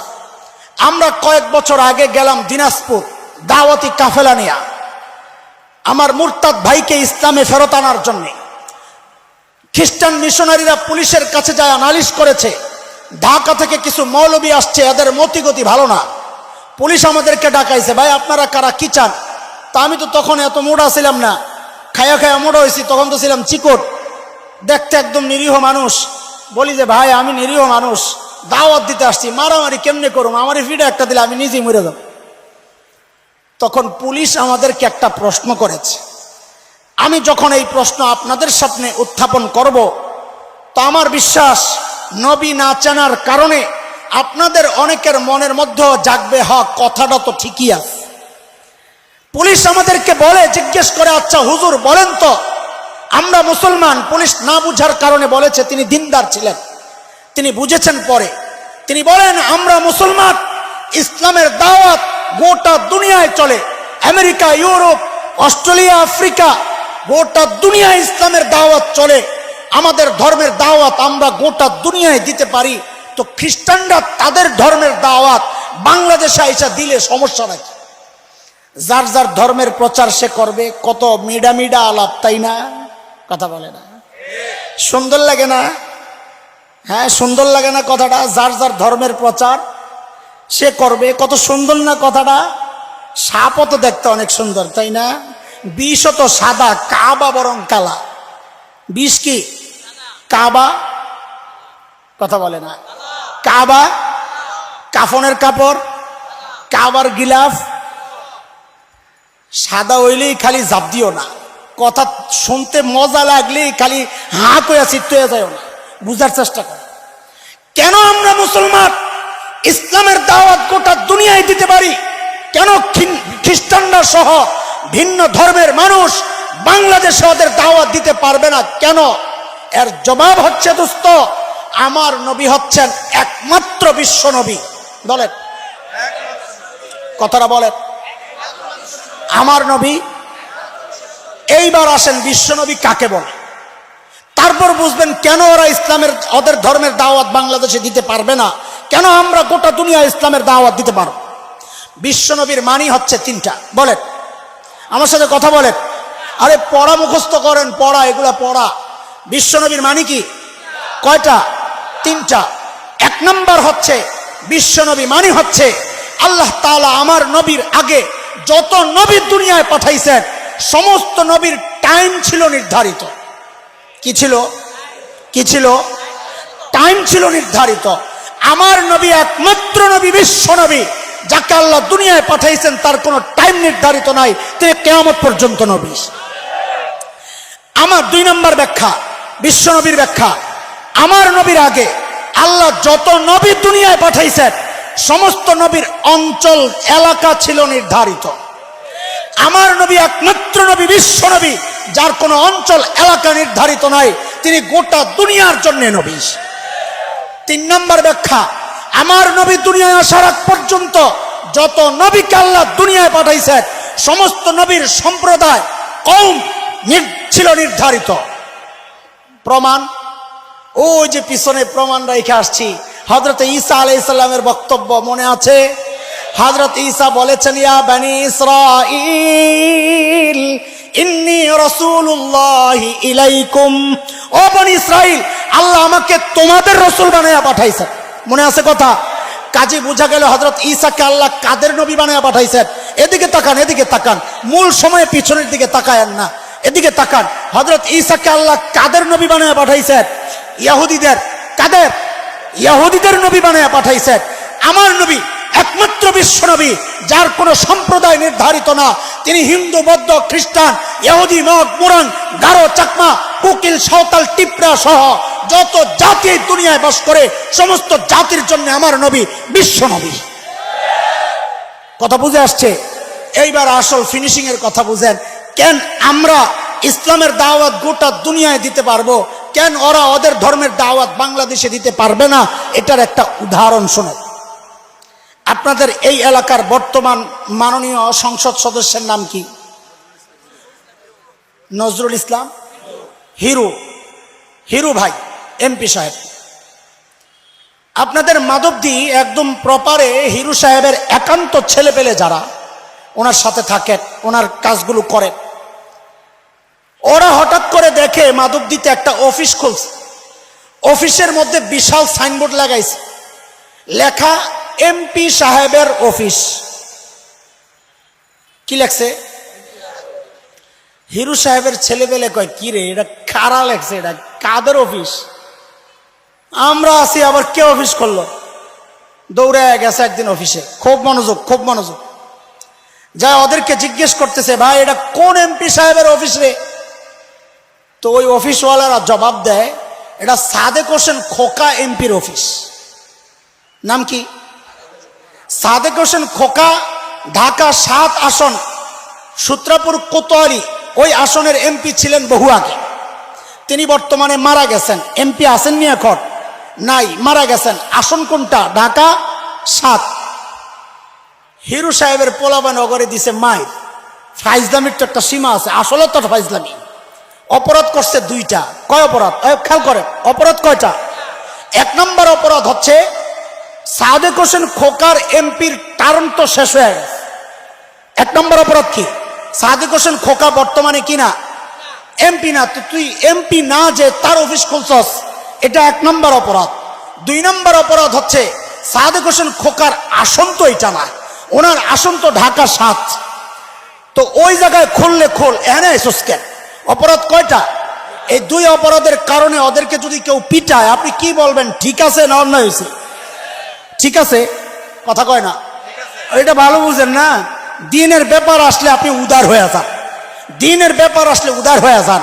2 অপরাধের কারণে ওরা যদি পিটা খাইতে পারে, বাংলাদেশে ভিন্ন ধর্মের মানুষ, খ্রিস্টানরা কথার কথা, ওদের ধর্মের প্রচার বাংলাদেশে করলে অপরাধ একটা না, 3টা অপরাধ তারা করে। কেন? শুনেন শুনেন। 1 নম্বর অপরাধ হচ্ছে হযরত ঈসা আলাইহিস সালামের নবুয়তের টার্ম তো বহু আগে, 1500 বছর আগে শেষ হয়ে গেছে। 1 নম্বর অপরাধ। 2 নম্বর অপরাধ হচ্ছে হযরত ঈসা আলাইহিস সালামের আসন তো বাংলাদেশ না। হযরত ঈসা নিজে বলেছেন, আজকের বিকৃত বাইবেলের মধ্যে আসছে, হযরত ঈসা বলেছেন আল্লাহ আমাকে বাইতুল মুকদ্দাসের নির্দিষ্ট অঞ্চলের জন্য পাঠাইছেন। কাজে হযরত ঈসার এলাকা হচ্ছে ফিলিস্তিন, অফিস খোলা যায়, ওখানে খোলা যায়।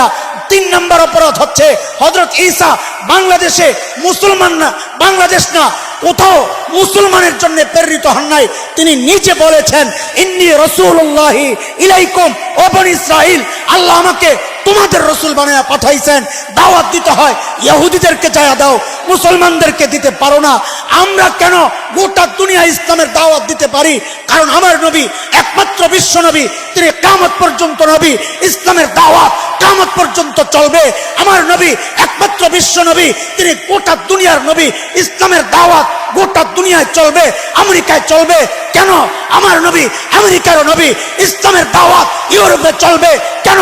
আমার নবী একমাত্র বিশ্ব নবী, ইসলামের দাওয়াত ইউরোপে চলবে, আফ্রিকায় চলবে, গোটা দুনিয়ায় চলবে, সব সম্প্রদায়ের কাছে চলবে, কিয়ামত পর্যন্ত চলবে। অন্য কোন ধর্মের প্রচার চলতে পারে না, চলতে দেব না, চলতে দেব না। নারে তাকবীর, নারে তাকবীর। আমার নবী তোমার নবী, বিশ্ব নবী মুস্তাফা। নারে তাকবীর। আপনারা কি কথাবার্তা বুঝতেছেন? সিরাতুন নবী আলোচনা। কি আলোচনা হচ্ছে? আমার নবীর শান, আমার নবী চিনাচ্ছি। নবী না চেনার কারণেই তুমি মাঝে মধ্যে হুজুরদের আন্দোলনের মুখে দাঁড়ায় উস্কানি দেয়। তুমি যদি নবী চিন্তা, তো কাদিয়ানীরা এই দেশে বাস করতে পারে না। তুমি যদি নবী চিন্তা, নাস্তিকরা আমার নবীর বিরুদ্ধে কথা বলে বাঁচতে পারত না। তুমি নবী চেনো না, আলেমদের আন্দোলনকে তুমি মনে করো দেশে বিশৃঙ্খলা। তুমি নবী না চেনার কারণে, আলেমদেরকে নবীর পক্ষে আন্দোলন করার কারণে তুমি আলেমদেরকে দেশের দুশ্মন মনে করো। তুমি যদি নবী চিন্তা, আলেমদের সাথে বুক মিলাইয়া হাতে হাত রাইখা তুমিও নবীর দুশ্মনদের বিরুদ্ধে আন্দোলনে ঝাঁপায়া পড়তা। তুমি আসলে নবী চেনো না। দাবি করো, দাবি করো আমি নবী চিনি, আসলে ওই যে নুরুল্লাহ ভাই আগের মতো কাঁপে না। কথা ঠিক? শেষ কথা, শেষ কথা, আমরা যারা চিনলাম একটু, আমাদের জন্য শেষ ইনজেকশন। নতুন জামাই গেছে বিয়ে করতে, কি করতে? এ যারা করস কি করতে গেছে? ওই যে জ্যামে আটকাইছে মাদক দিয়ে, উদাহরণ তো একটারে দিয়ে ঘুরান যায় সব। কই আটকাইছে? মাদক দি বাইর হইতে হইতে হইতে হইতে এলাকায় আসছে, আসরের আজান দিয়া লাইছে। শ্বশুর চিন্তা করতেছে দেরি তো হইছেই, আগদ বিয়ের প্রোগ্রাম যা আছে এগুলা পরে হইব, জামাই আমারই তো, আগে আগে খাওয়াই লাই। করে না এমন? আসতে দেরি হইলে বলে আগে খায়ালন, ঝামেলা পরে করুক। করেনি এমন? কথা কয় তেনায় গেলেন নাকি আপনারা? আরে ভাই আমি মরে যেতেছি, আপনারা তেনাইলে কেমন হইব? আসল হুঙ্কার দেওয়ার জন্য হজরত আসতেছেন, ওটার জন্য এনার্জি লাগবে না আপনাকে? তো এখন তেনায় গেলে কেমন হইব? আমি তো খালি স্টার্টানা দিলাম, গাড়ি তো 100-150 কিলো স্পিডে চলবে, এলো একটু পরে। হ্যাঁ তো শোনেন, কয় আগে খায়ালন জামাই। তো জামাইয়ের সামনে বিশাল ডিশ দিছে, বিশাল ডিশ, আস্তা খাসি, আস্তা মুরগি, নানান রকমের কাবাব দেয়নিও মাদক দি। আগে তো জানলাম না। জামাইয়ের সামনে বিশাল ডিশ। আজকালকার জামাই তো হইলো বেহায়ার গোষ্ঠী। আগে তো জামাই মানি হাতে হাতরুমাল থাকতো একটা, কিরে? আর এখন পোলাপান এত শয়তান, যাইয়া খোঁজে আরো কে কে আছে। বুঝছস নি তোরা? তোরা তো বেশি বুঝস। তো আমগো ওই জামাই যার কথা বলতেছি দেরিতে আইছে যে, তার সামনে হরেক রকমের সুস্বাদু মুখরোচক খাবার, সেরা সেরা খাবার। জামাই তাকায় রয়েছে, প্যান্ডেলের বাইরে ডেকোরেটর ওয়ালারা একটা টুকরি রাখছে, টুকরি খাড়ি, যেটার মধ্যে মানুষের ঝুঁটা ফালায়। ও পোলাপাই পোলাও টোলাও খাইছে, শুনতে শ্রুতিকটু, তারপরও বলতেছি উদাহরণটা পারফেক্ট হওয়ার জন্য। পোলাপাইন যে খাইছে নাকের শ্রেষ্ঠা মেষ্ঠা লাগছে, ওই আঠালো পোলাওগুলা নিয়ে ফালাইছে। মানুষে যে রান টাইন না গোস্ত খাইছে, হাড্ডিটা রয়ে গেছে, ওই হাড্ডি নিয়ে ফালাইছে। লেবু চিপ্পা রস খাইছে, সিলকাটা ফালাইছে। জামাই তাকায় রয়েছে ওই টুকরির দিকে, এর সামনে কিন্তু সেরা সেরা খাবার। কিছুক্ষণ পর মর্দ লাভ দিয়া উঠছে, ওইটা ওখানে গেছে ওই টুকরির সামনে, যায়া ওখানে যায়া গর্বের সাথে আসন মাইরা বসছে। বৈশা ওইখান থেকে হাড্ডি একটা লইছে, গোস্ত তো নাই। ওই যে নাকের শ্লেষ্টা লাগানো পোলাও, ওডিরে মুখ দিছে, আর হাড্ডিরে দেয় একটা সাবান। লেবুর রস তো নাই, সিলকাটার দেয় একটা কামড়। এমনি চলতেছে। বসছে হইল জামাই নিজের আসন ছাইরা, কুত্তার আসন। বুঝেন না এই কথা? জামাইয়ের আসন ছাইরা জামাই বসছে কার আসনে? ওই টুকরির সামনের আসনটা কার? আরে কথা কয় না, কার? জামাই নিজের আসন ছাইরা যায়া বসছে কার আসনে? এই ভালো ভালো দামি খাবার ছাইরা খাইতে গেছে ওইটা। শ্বশুর মিয়া ঘর থেকে বাইরে এই দৃশ্য দেখা কয়, আল্লাহ এই কি অবস্থা! এদি পাগল। ঘটকরে ডাক দিছে, ভাই সাহেব এদিকে আয়ের। ভিতরে নিয়ে আসতে যায়া দিছে একটা বাড়ানি, যে আমার এই বিয়ার সব খরচ দিয়া এরপরে যাবি, বিয়ে তোরে দেবো। আচ্ছা আপনারা কর, এই পোলার কাছে আপনারা দিবেননি কারো মেয়ে বোন বিয়া? কারণ সে কি সুস্থ না পাগল? এই কথাটা একজনও বাদ রাখবেন না, সবাই বলেন সে সুস্থ না পাগল। দুই একজন বাদ রয়েছেননি? তাহলে আবার সবাই একসাথে বলেন, এই জামাই সুস্থ না পাগল? পাগল। তো বোঝা গেল আমাদের এই মজলিসও 2-4 জন পাগল আছে। কেন? এই যে এতক্ষণ বয়ান করলাম, আল্লাহ তাআলা আমার নবীকে সব সেরা সেরা জিনিস দিয়া সাজায়া পাঠাইছেন তোমার সামনে। মুহাম্মদুর রাসূলুল্লাহ সাল্লাল্লাহু আলাইহি ওয়াসাল্লামের সেরা সেরা আখলাকার চরিত্র আল্লাহ রাখছেন, সেরা সুন্নতার আদর্শ রাখছেন। ওডি তোমার ভাল লাগে না? তুমি গেছো ওই 1500 বছর আগে ডেট এক্সপায়ার হওয়া ইহুদি নাসারাদের উচ্ছিষ্ট খাবার, ওই মুশরিকদের পোশাক ধারণ করার জন্যে, তাদের কৃষ্টি কালচার আর তাদের আদের আখলাক তাহজিব তামাদ্দুন ওগুলা ধারণ করার জন্যে যারা নবীর সুন্নাহ বাদ দিয়া, শ্রেষ্ঠ আখলাক আর চরিত্র বাদ দিয়া ইহুদি নাসারার পোশাক ধারণ করে, চরিত্র ধারণ করে, তাদের পথ অবলম্বন করে আর তাদের কৃষ্টি কালচার ধারণ করে ওই হিন্দু মুশরিকদের পোশাক গায়ে চড়ায়, কসম আল্লাহর একটাও সুস্থ না, মস্তিষ্ক বিকৃত, পাগল পাগল পাগল। কথা ঠিক? কথা কন, কথা ঠিক? পাগল থাকবেন না সুস্থ হবেন? আল্লাহ তাআলা আমাদের সবাইকে সুস্থ জীবন দান করেন।